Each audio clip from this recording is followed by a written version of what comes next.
This morning I convened a meeting of the Cabinet where we were briefed on the latest intelligence on yesterday's attack in Bondi. And I've just come from a meeting of the National Security Committee where I also invited Premier Chris Minns to join us, along with the New South Wales Police Commissioner. At 4 o'clock today, the New South Wales Police Commissioner and AFP Commissioner will be briefing the National Cabinet, and I'm continually receiving updates from our national security agencies. We'll work hard over the days ahead to keep Australians updated on all of the developments. And on that note, I want to provide people with a few updates on work we have been doing.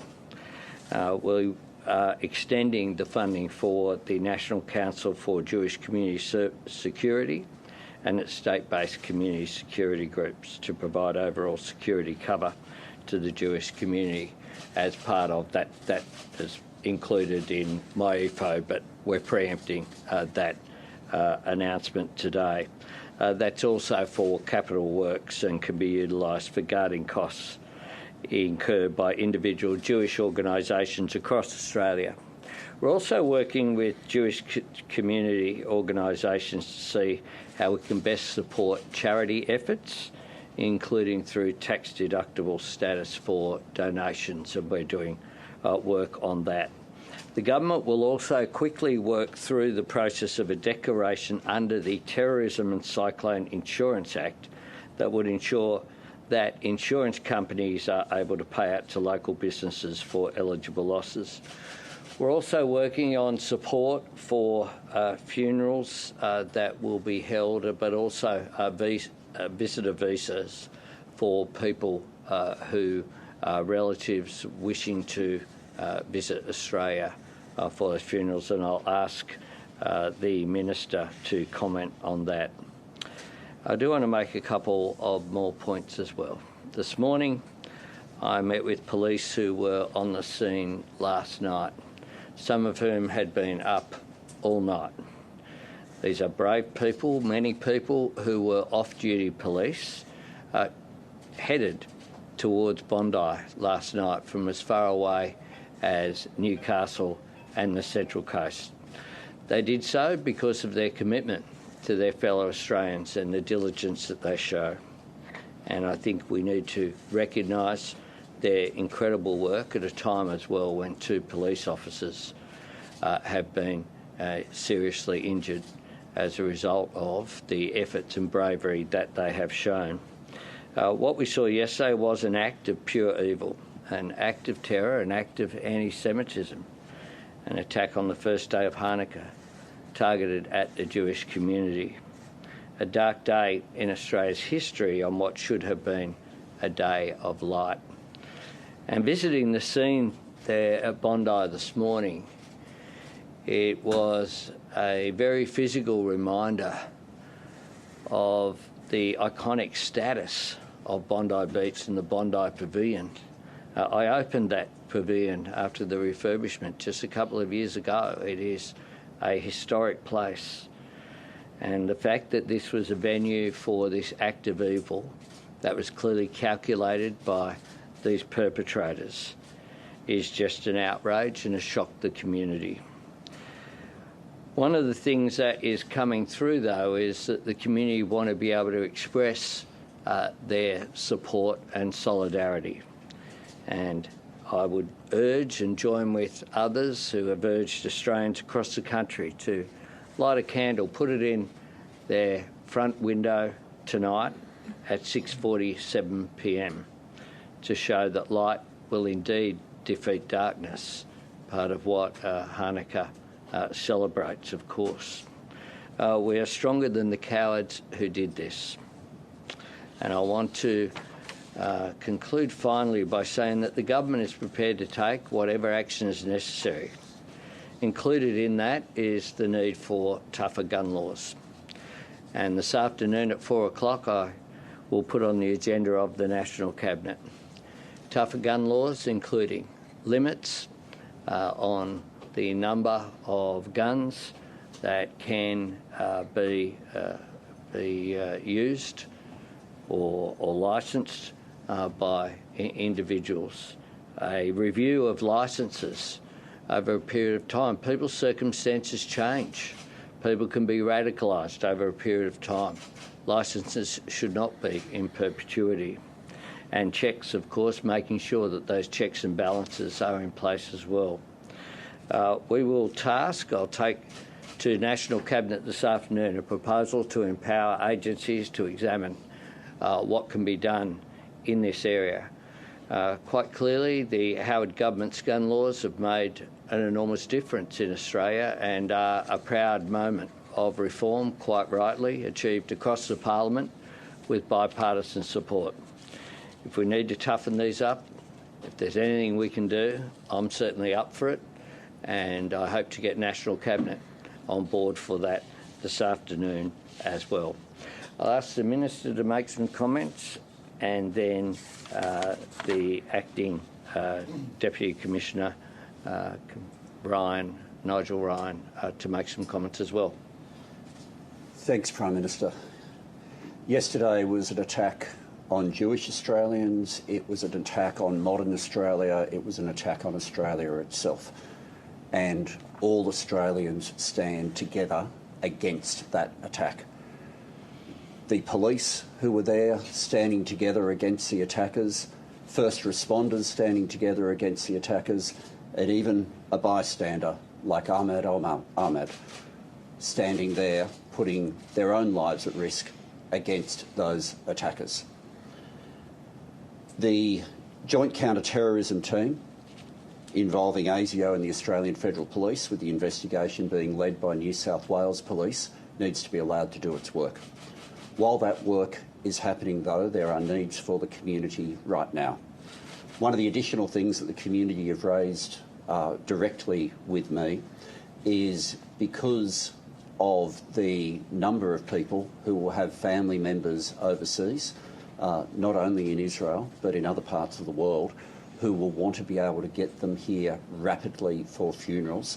We have set up a specific section of the department rapidly dealing with visa processing at a pace that would not ordinarily be there, to make sure that, given the often speedy nature of funerals in terms of the timeline in the Jewish tradition, to make sure that we maximise the chance for family members to be able to be reunited here at the worst of times. The Department of Home Affairs is also doing other work, as the Prime Minister referred to, with respect to working through a way to assist with the cost of those funerals. And finally, my department will stand ready for any of the outcomes that come out of the meeting of National Cabinet today with respect to the work that needs to be done on gun laws. Thank you, Minister. Thank you, Prime Minister. Again, our thoughts are with all of those that have been affected by this senseless act of terrorism. The AFP continues to work seamlessly with our partners in the Joint Counter-Terrorism Team, being New South Wales Police and ASIO, in relation to Operation ARCS. There has been significant police operational activity in the past 12 hours, and this will continue into the days and weeks ahead. I must stress that this is an active and ongoing investigation, and I'm very limited in what I can say. But we do commit to providing timely updates to the community when appropriate. The AFP will use all of its specialist capabilities and resources to thoroughly investigate this matter in conjunction with New South Wales Police. The AFP will also continue to engage with affected communities that have been affected by this tragic event. The AFP stands firm in condemning any form of violence in our communities or any form of extremist behaviour, and we will work tirelessly to stamp it out. Thank you. Questions? Here, and we'll just go along and that way. In February that anti-Semitism, I should say, was the #1 threat to life. Is that still the case, and have you taken these threats seriously enough? an acting Deputy Commissioner, if I may. It's my understanding that Sajid Akram moved to Australia in the late 90s, I believe, from Pakistan. Is that correct? I can do the immigration. On the latter, the Minister will respond. We take ASIO's advice very seriously. We work closely with them. We receive regular updates as well. The Director General of ASIO has warned about a range of threats, be it anti-Semitism, the rise of right-wing extremist groups as well. And we continue to work closely with our security agencies on the... In terms of the father and the son is an Australian-born citizen. The father arrived in 1998 on a student visa, transferred in 2001 to a partner visa, and after each trip overseas since then has been on resident return visas, which has occurred 3 times. From Pakistan? At this stage, given New South Wales Police are leading the investigation, I have cleared to be able to talk about the visa history, which I've done. When did the son first come onto the radar of ASIO? Why? And was he part of any terror group or linked to any terror group? The son first came to attention in October 2019.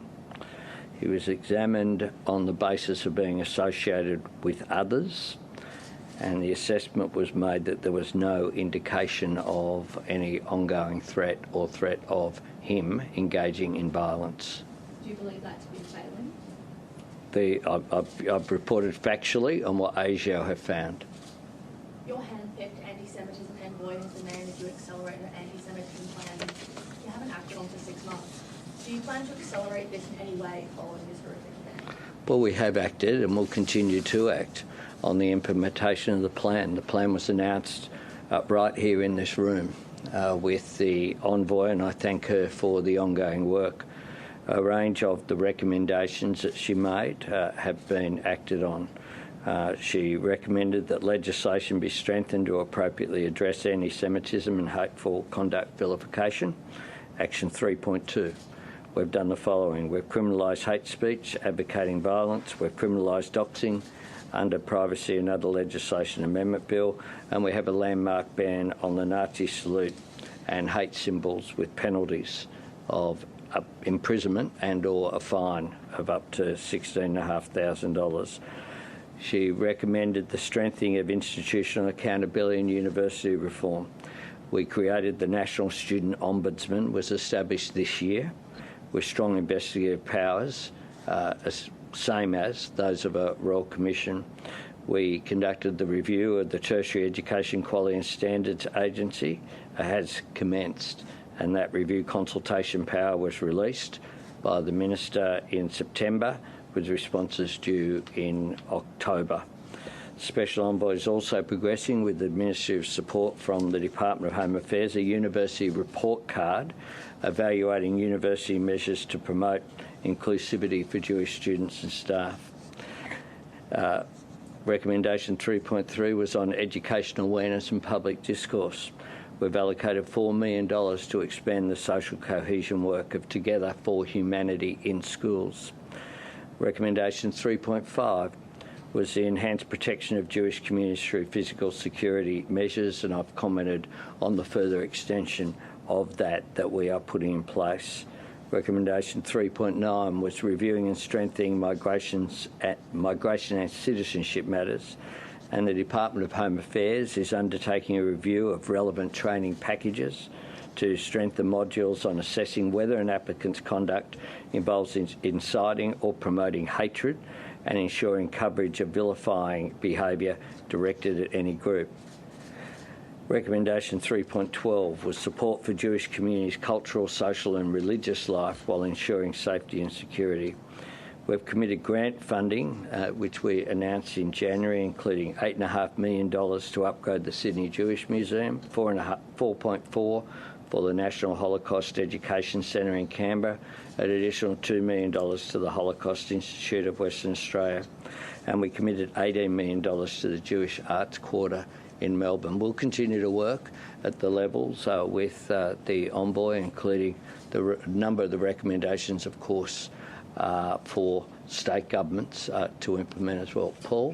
Why did ASIO's interest in Naveed Akram not raise red flags that would prompt a re-evaluation of the father's licence to have 6 guns? And when you talk about introducing more checks and balances, clearly in that situation, would you say that the gun licence should be revoked?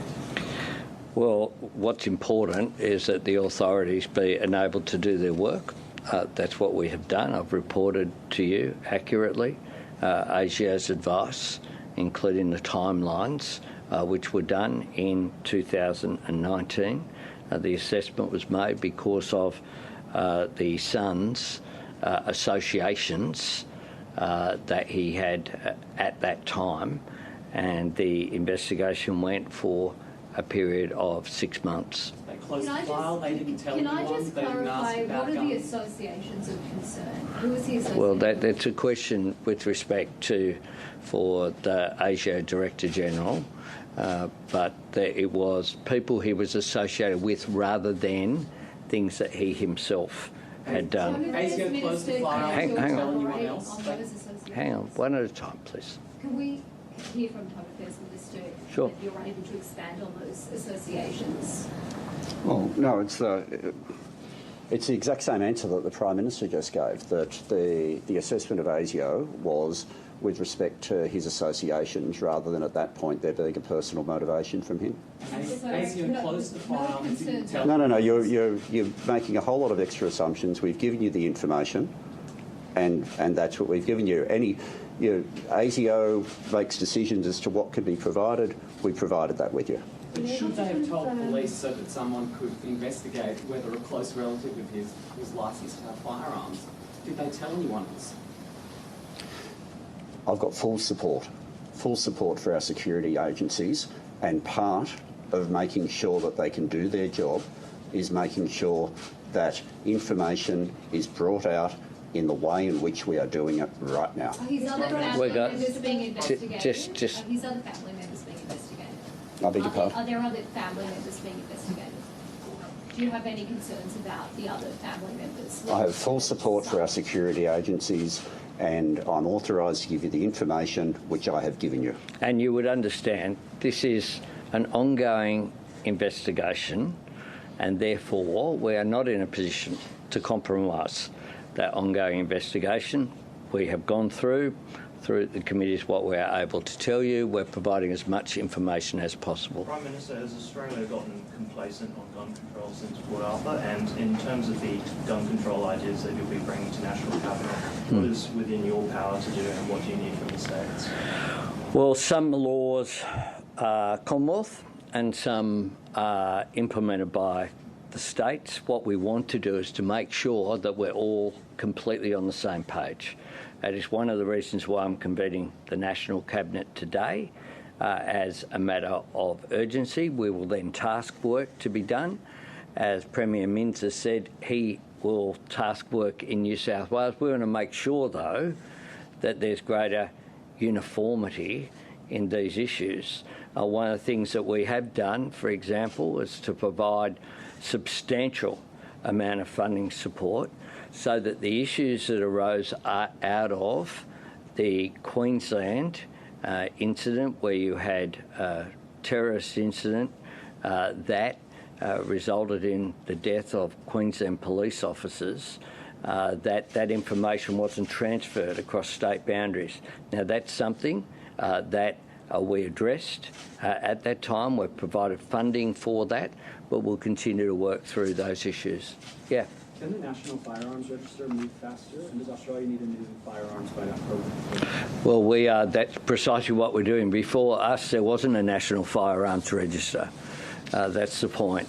That's one of the major reforms that we're doing, and we will do it as soon as we can. In some cases, some state jurisdictions still had paper identification. That was what we were dealing with. Now, we are responding in a really practical way. If there's more that can be done, we will do it. We will do whatever is necessary. Yep, that's right. You've detailed a bunch of progress there on anti-Semitism, but speaking to members of the community last night and today, there's a sense of extreme bitterness that this was inevitable and that they weren't listened to. I'd like you to respond to that and this idea that it's been allowed to fester. What can we do now that this has happened to stamp that out and make sure that that community feels safe? Well, the community are going through a terrible time. This is an incident that is aimed at, by definition, terrorism is aimed at creating fear in the community. You have these two individuals who have engaged in a horrific act, one that is completely out of place with the way that Australia functions as a society. And it contrasts with the actions of police who rushed towards Bondi, the actions of Ahmed, who took the gun off that perpetrator at great risk to himself and suffered serious injury as a result of that, and is currently going through operation today in hospital. At the best of times, what we see is Australians coming together. And what I want is for Australians to come together, for this to be reinforcing the need for us to promote national unity. And that is critical. There is no place in Australia for anti-Semitism. There is no place for hatred, and people who are exercising their right to express their faith through Hanukkah had every right to expect that they could do that in peace and with a joyful celebration, which is what it's aimed at. Thank you very much.